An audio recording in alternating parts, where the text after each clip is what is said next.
There are wars that are never declared, yet they unfold quietly within every human heart. Between man and woman, the two halves once created to love, protect, and illuminate each other, an invisible wall has been built. People call it equality, freedom, liberation, yet behind those beautiful words, love is dying in silence. We live in an age where affection is seen as weakness, needing someone is deemed a mistake, and trust has become a luxury. Women have learned to be so strong that they've forgotten how to be tender. Men have learned to be so silent that they've forgotten how to be close. And when both wear the armor of self-defense, the human heart grows colder than ever before. Yet amid this division, there remains a faint whisper, the primal memory of love, of the days when a single glance could warm the world. A voice that reminds us that masculinity is not domination, femininity is not fragility, and true freedom does not dwell in solitude, but in the harmony of two souls finding their way back to each other. Because love, even when buried beneath layers of prejudice, remains the most sacred instinct of humanity. And this journey is not about blame, but remembrance. To remember that once we knew how to love, how to trust, how to need each other, before the world taught us to forget. It was not women who started the war between the sexes. It began with a small message, planted gently, yet persistently in the human mind. A whisper repeated through decades, through advertisements, movies, TV shows, and seemingly harmless songs. Be strong. Be independent. You don't need a man. At first it sounded noble. Who could object to a woman being strong, self-reliant, and standing up for herself? But like every seed sown in the soil, it did not grow only as intended. It carried within it the potential to transform. That message gradually became an ideology, and this ideology no longer aimed for balance, but separation. For while freedom is a birthright, building it upon the denial of another leads only to isolation. Women were taught that men were the cause of all limitations, of silence, of broken dreams, of lives confined within the molds of family. And when a message is repeated long enough, the human mind stops asking questions. A new generation of women grew up with a pre-programmed worldview. Men are obstacles, not companions. The media, with its refined skill, began crafting the image of the liberated woman, one who needs no one, who finds her worth only in detachment from men. Movies glorifying the strong woman often placed her beside weak, clumsy, or selfish male figures. In commercials, the husband became the punchline. In talk shows, the father became a joke. None of it was mere humor. It was a form of collective hypnosis, guiding minds toward the belief that a woman can only be free by walking away from man. Yet freedom built upon resentment is never true freedom. When someone is taught to resist love, they lose not only the other, but also a part of themselves. Warmth, trust, tenderness, those once beautiful qualities of femininity, began to be seen as weaknesses, as obstacles to independence. Women started building their strength upon rejection, not harmony. And so, while the world cheers for equality and empowerment, another reality quietly unfolds, a divided society where both sexes are lonely. Women no longer feel protected, men no longer feel needed. Love is replaced by suspicion, and trust, the foundation of happiness, has become a rarity. Because every revolution born of pain eventually feeds upon pain. And in this story, the small seed of strength has grown into a tree of division, overshadowing the light of love that both genders were born to nurture together. No revolution can exist without an enemy. Society knows this well. And when a scapegoat was needed, men became the perfect target. It didn't happen overnight. It was designed carefully, step by step, image by image, lesson by lesson, headline by headline. Slowly, history was rewritten. The great works, inventions, and victories of humanity were now painted with the guilt of men. They built the world, people said, but only for themselves. And they held power, but only to oppress others. And so, the very concept of masculinity slowly became poisoned in the mind of society. The qualities once seen as the pillars of civilization, strength, reason, discipline, leadership, are now branded as toxic. A strong man is called controlling. A calm man is labeled cold. A father teaching his son to be resilient is accused of being conservative, outdated. Meanwhile, chaos and emotional indulgence are glorified under the banners of liberation and authenticity. This is the inversion of virtue, where the very values that once nurtured the world are turned upside down and defamed. When men begin to apologize for their very nature, society is no longer healthy. They are told they must be more sensitive, more accommodating, less masculine. But every time they comply, they are not loved more. They are merely respected less. The strong man is seen as oppressive, the weak man as useless.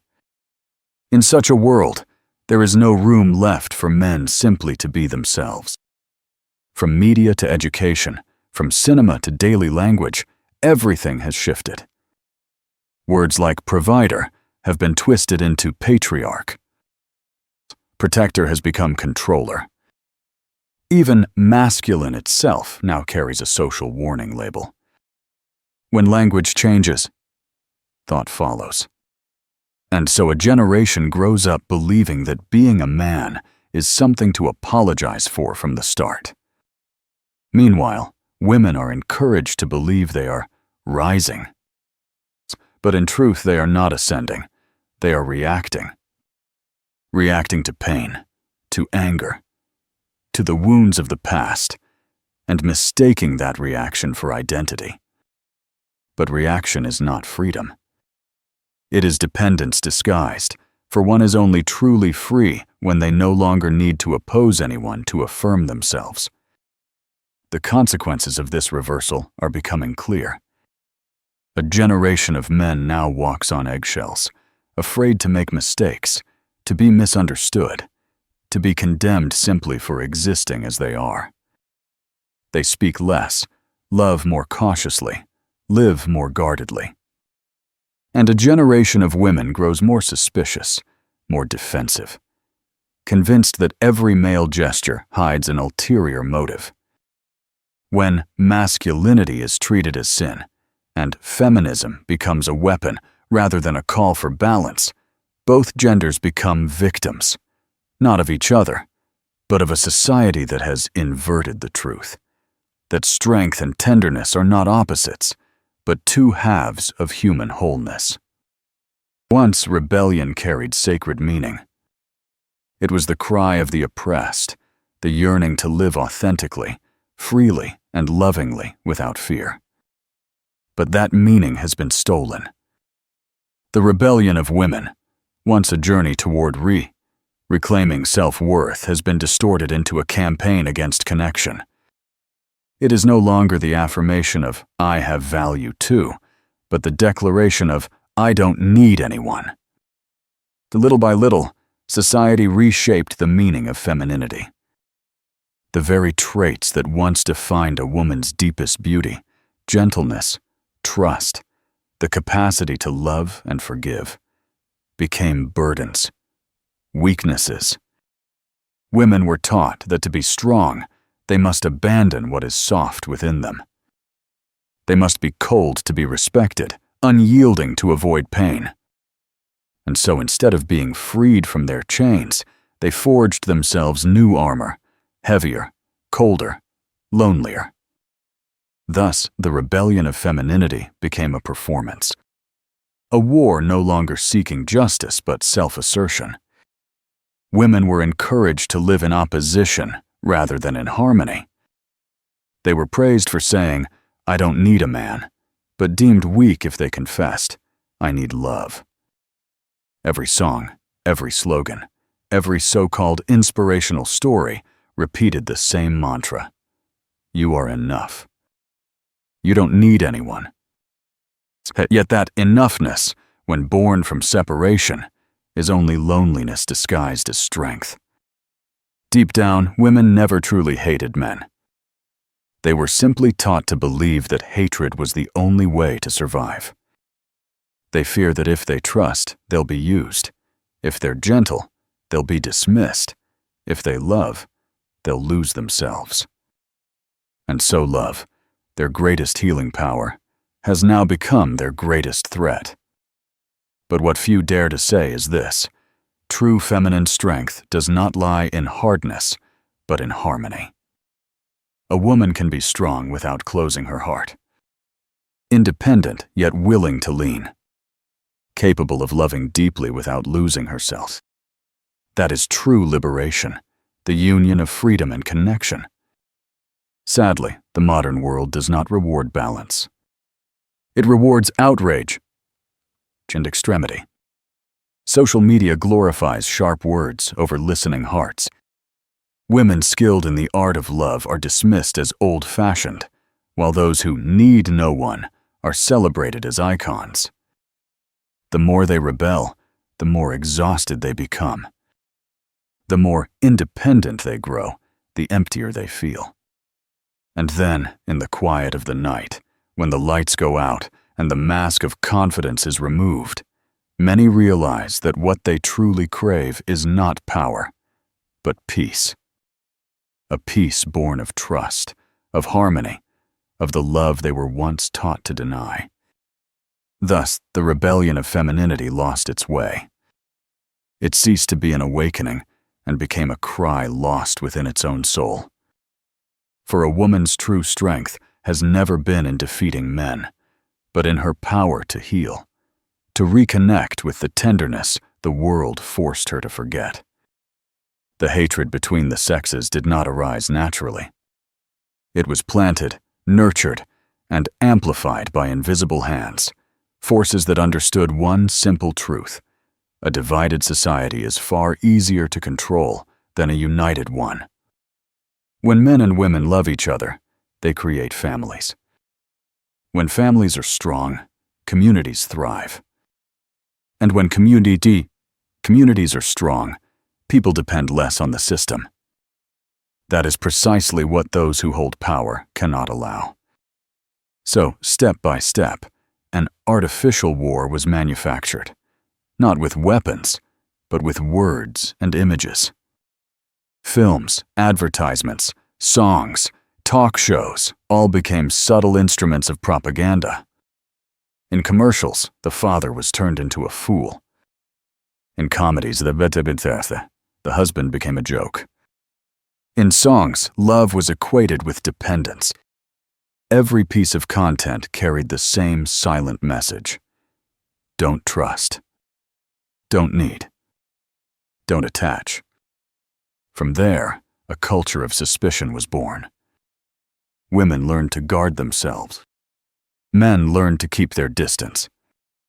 And while both grew weary from doubting each other, a new economy emerged, one built entirely on loneliness. Because happy people consume less. But the lonely? They buy more, scroll longer, and search endlessly for something to fill the void no one can fill. The more divided we become, the more perfect consumers we are, emotionally deprived, endlessly seeking compensation through possessions. The market thrives. The media rejoices. Corporations learn to turn loneliness profit. The independent woman is encouraged to shop as a form of self-reward. The disheartened man is urged to seek escape in temporary pleasures. Both are drawn into an endless loop of consumption, forgetting that they were created not to compete, but to heal together. It's not just economics that profit from this division. Politics does too. When people stop trusting each other, they start seeking safety in external authority. When families break apart, the state becomes a substitute father. When love disappears, the system steps in to offer careers, value systems, and online communities to fill the void. Step by step, humanity loses its emotional sovereignty, mistaking this new independence for freedom, when it is in truth, a more sophisticated form of dependence. This is not a conspiracy theory. It is a social strategy, one that keeps us apart to keep us dependent. Because when men and women unite, they are powerful. When they love, they are ungovernable. When they understand each other, they no longer need prepackaged definitions. And that is precisely what the original sowers of division never wanted. The real enemy has never been the opposite gender. The enemy is the story repeated until it becomes truth. The whisper that teaches us to doubt. The empowering messages that slowly strip away our capacity to love. And while we argue over who is right and who is wrong, they stand in the shadows, counting profits made from our pain. Division is not an accident. It is a mass-produced product, beautifully wrapped in the language of freedom, but filled with loneliness, anger, and disconnection. Because in a world where people no longer trust one another, everything can be sold, even love. Once love was simple. Two imperfect souls facing the world together, building, healing, growing side by side. They didn't need to be the same, only to rely on and respect each other. But in today's world, love has been distorted into a silent negotiation, where each person wears the mask of independence to prove they don't need anyone. When equality is mistaken for a contest of power, relationships lose their soul. Instead of asking, "Are we happy?" people began asking, "Who's in control?" Love turned into a battlefield of egos. Every word, every gesture was scrutinized like a move in a game of chess.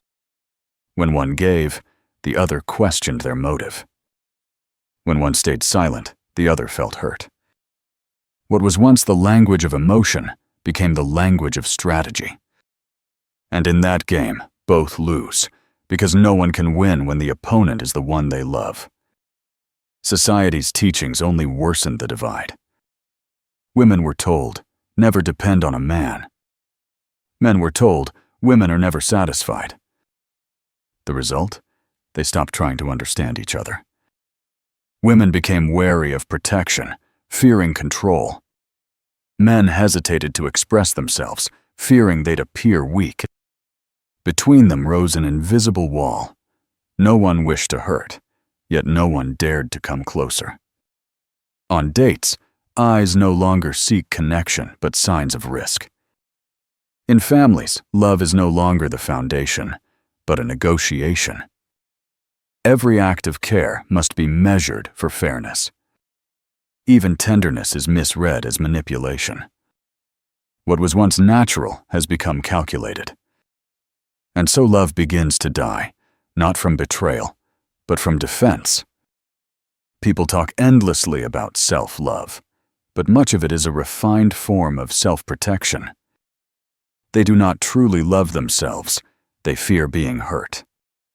They build boundaries to hide their fear of rejection. But true love does not bloom within boundaries. It arises when we dare to let them fall. Only when we have the courage to trust, to be vulnerable, to need someone, can love truly take root. Now, people lie side by side, yet their souls are miles apart.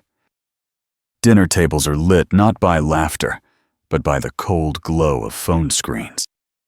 Physical presence has replaced emotional connection. They share space, but not their inner worlds. And so, love, the very force that built civilizations, has become a distant luxury.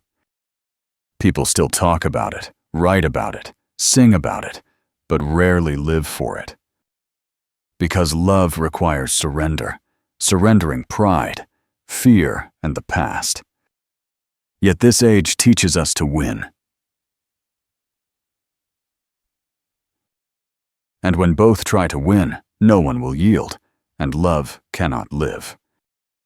The death of connection does not come from hatred, but from fear. Fear of needing someone. And in a world where people fear love more than loneliness, the greatest tragedy is not losing another person, but losing the belief that love is still worth believing in. When society teaches women that strength lies in rejection, that softness is weakness, that needing someone is failure, a silent war begins within them. No longer an enemy outside, but an inner conflict between two halves, one that longs to love and one that fears it. One that yearns for protection, and one that believes protection means imprisonment. The modern woman learns to fight against her own feminine essence, the part that once made her radiant, gentle, profoundly human. In the mirror, she doesn't just see her reflection, she sees a battle. She smiles, but her eyes are tired. She speaks of freedom, but her voice trembles with loneliness. Society calls it confidence, but often it's simply golden armor, hiding a deep fear of being hurt. She learns to say strong things, yet each time she does, a part of her heart closes. Gentleness, empathy, trust, all that once defined feminine beauty, are now traits she must hide, fearing judgment if she reveals them. And while women are fighting themselves, men retreat in silence. They do not resist, argue, or demand their place back. They simply fade, not physically, but spiritually. The men who once were pillars now choose silence. They stop sharing, stop expressing, stop seeking connection, because each attempt is met with accusation. If they are strong, they are called oppressive. If they are vulnerable, they are called weak. There is no place left for them to be themselves, except in stillness. In that stillness, the world grows colder. The warmth of masculinity, once balancing the softness of femininity, has dimmed.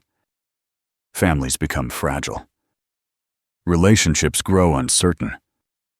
Women say the world feels cold, yet few realize that it is the silence of men that made it so. For masculinity, when expressed in its healthiest form, is not domination. It is direction. Not control, but protection. When men withdraw, society loses its compass. Today's men, when they meet women, no longer see opportunity for love. They see risk. The risk of being misunderstood, attacked, or humiliated. They become polite yet distant, kind yet defensive. They are physically present, but spiritually absent. They choose peace in solitude over conflict in love. And that is not apathy. It is self-defense, a way to survive in a time when masculinity is punished. Both genders have lost something. Women have lost the warmth of trust. Men have lost the meaning of presence. And together, they have lost the harmony that once formed the foundation of humanity. The silence of men and the exhaustion of women are two sides of the same wound, the wound of a world that forgot men and women were never enemies, but two halves of one soul. That is when the mirror shatters, and in every fragment, we no longer see the reflection of the other, but a distorted image of ourselves, lost and distant from love. Every lie, no matter how beautifully wrapped in ideals and noble causes, has an expiration date. One day, it collapses under the weight of its own emptiness. And that is the era we live in, the age of awakening. The slogans of freedom, independence, and not needing anyone are losing their allure. After decades of fighting, anger, and distrust, people are beginning to realize hatred is not strength, loneliness is not freedom, and victory is not happiness. Both men and women are feeling the same kind of weariness, the fatigue of a soul separated from its other half. Women, after years of proving themselves, are beginning to ask, why do I still feel empty, even though I have everything? Men, in their silence, are asking, why do I feel invisible, even though I've done nothing wrong? The answer lies here. We have lost connection, the most sacred instinct of humanity. As the dust of resentment begins to settle, a quiet realization starts to grow. Women see that their true power has never been in proving they don't need men, but in the ability to love without losing themselves. Men understand that true masculinity lies not in domination, but in protecting and guiding with compassion.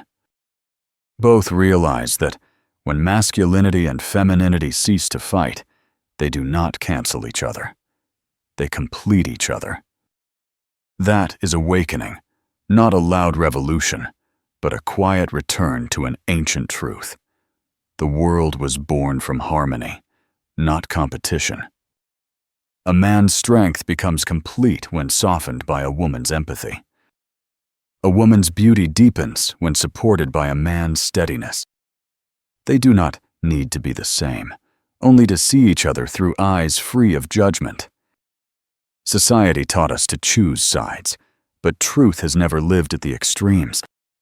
It lives in the space between, where masculinity and femininity intertwine, where power is not oppression, but respect, where love is not weakness, but the courage to surrender the fear of being hurt. In that sacred space, humanity once found its prosperity, families found peace, and souls found meaning. Now, within hearts that have been wounded, the seeds of remembrance beginning to sprout. People are learning to see one another not through the lens of gender, but through the essence of being human, to love, to forgive, to need one another. Women are rediscovering their softness, not because they are weak, but because they have realized softness, too, is a form of strength. Men are learning to open their hearts, not because they have lost their edge, but because they know. To love is also an act of courage. And perhaps, true awakening is not a new beginning, but a return. A return to the values we lost in the battle for freedom. A return to trust, to respect, to love, that doesn't need to win or lose. Because in the end, we were never born to compete, but to complete one another. When the noise of prejudice fades and the ego dissolves into understanding, we will finally see each other clearly, not as men or women, but as two souls finding their way home. And in that moment, humanity will remember what it has long forgotten. Love was never a battlefield. It is where we become whole.